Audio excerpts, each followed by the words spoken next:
ലോകത്തുള്ള വളരെ പ്രധാനപ്പെട്ട ടൂറിസം മേഖലകളൊക്കെ തന്നെ കടൽ തീരവും അതേപോലെ പർവ്വത മേഖലകളൊക്കെ കേന്ദ്രീകരിച്ചാണ് വന്നിട്ടുള്ളത്.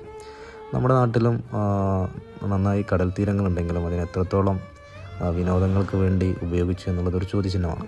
മംഗലം ഗ്രാമപഞ്ചായത്തിൻ്റെ നേതൃത്വത്തിൽ കൂട്ടായി ആശാമ്പടി കേന്ദ്രീകരിച്ച് ഒരു ചെറിയ ടൂറിസം പ്രോജക്റ്റിന് പരീക്ഷണാടിസ്ഥാനത്തിൽ തുടക്കം കുറിച്ചു. NSS വളണ്ടിയേഴ്സിനെ ഉപയോഗിച്ച് ശുചിത്വ മിഷൻ നടപ്പിലാക്കുന്ന സ്നേഹാരാമം പദ്ധതിയും അതിനിടയിൽ തുടക്കം കുറിച്ചു. കൂട്ടായി MMHSSലെ NSS വളണ്ടിയേഴ്സും വാർഡ് മെമ്പർ ഷെബീബിൻ്റെയും ആ നാട്ടിലെ തന്നെ കലാപ്രവർത്തകൻ കൂടിയായിട്ടുള്ള സുധീർ കൂട്ടായുടെയൊക്കെ നേതൃത്വത്തിൽ സന്നദ്ധ പ്രവർത്തകരെല്ലാവരും ഒരുമിച്ച് നിന്നപ്പോൾ വളരെ പൊള്യൂട്ടഡായി കിടന്നിട്ടുള്ള ഏരിയ നമുക്ക് വളരെ മനോഹരമാക്കി തീർക്കാൻ, വൈകുന്നേരങ്ങളിൽ കുടുംബമൊത്ത് വന്നിരിക്കാനും വിനോദങ്ങളിൽ ഏർപ്പെടാനും ഒക്കെ സാധ്യതയുള്ള ഒരു പ്രദേശമായി മാറിയിട്ടുണ്ട്.